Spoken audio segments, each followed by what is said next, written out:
The Americans should know that if they start a war, this time it will be a regional war. Sometimes you have to have fear because that's the only thing that really will get the situation taken care of. পরমাণু issue ঘিরে উত্তপ্ত পশ্চিম Asia. এমন পরিস্থিতিতে বড় কূটনৈতিক বার্তা দিল Washington.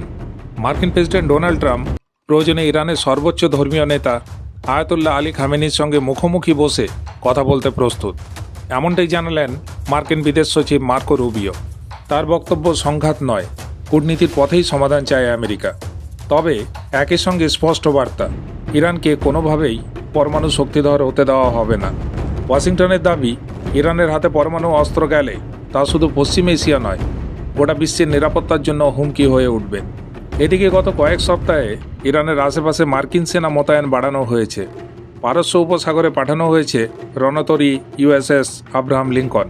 পাশাপাশি দ্বিতীয় রণতরী ইউএসএস জেরাল্ড আর ফোর্ডকেও সরানোর সিদ্ধান্ত নেওয়া হয়েছে।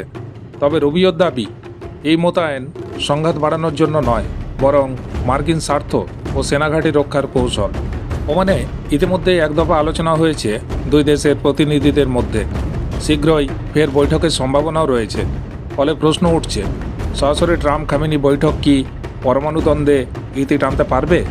আপাতত কূটনীতির দরজা খোলা রাখলেও নিজেদের কঠোর অবস্থান থেকে এক চুলও সরছে না আমেরিকা।